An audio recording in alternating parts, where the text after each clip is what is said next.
Welcome to video number 9 of the Chronicles of Liberty series. Let's wax philosophical and spiritual for a few minutes. Throughout the history of this world, people have wanted to be free and left alone, or they've wanted power over others. It seems that really this is the dichotomy of the situation we find ourselves in. And where does this dichotomy come from? We read in Alma 61:15 that the Spirit of God is equal to the Spirit of freedom. We also read in 2 Corinthians 3:17, now the Lord is that Spirit, and where the Spirit of the Lord is, there is liberty. So we pretty much know as Christians that freedom and liberty are very much a part of the gospel. It's in the gospel DNA, so to speak. This would indicate then, if you believe in God, you must also believe in the devil or Satan, and that the motives of Satan, contrary to those of God, would be to ensure your constraint, your control, or your captivity. In 2 Timothy chapter 2, verses 26, we understand that the snare of the devil is captivity.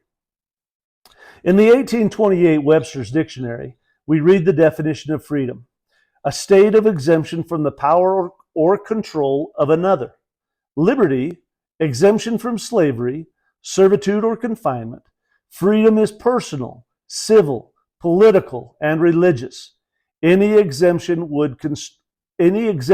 from constraint or control. Whereas the definition of captivity is the state of being a prisoner or being in the power of an enemy by force or fate of war. Subjection, servitude, slavery. We read in James 1, chapter 1, verse 25, but whoso looketh into the perfect law of liberty and continueth therein, he being not a forgetful hearer, but a doer of the work, this man shall be blessed in his deed. So here we are, a perfect law of liberty. We can be on God's side or that of Lucifer, our great enemy, from the beginning. And as we watch those who would bring us into captivity or deny us our liberties or freedoms, we know who they represent. They are under the influence of the devil. Klaus Schwab, Bill Gates, Joe Biden for that matter, nearly every Democrat, and unfortunately too many Republicans, they are in it for the power, and the only way to have power is if someone else is in captivity. Do you get it yet?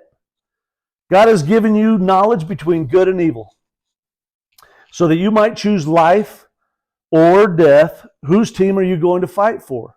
We as Christians must know that the judgments of God will come upon us because of the slothfulness of our government. We have also allowed this tyranny for far too long. It is time to wake up and shake off the shackles that they have constrained us with. Thomas Jefferson said, if there be one principle more deeply rooted than any other in the mind of every American, it is that we should have nothing to do with conquest. John Adams said, our Constitution was made only for a moral and religious people. It is wholly inadequate to the government of any other. Let's fight for our rights, people. Jus meum tabor.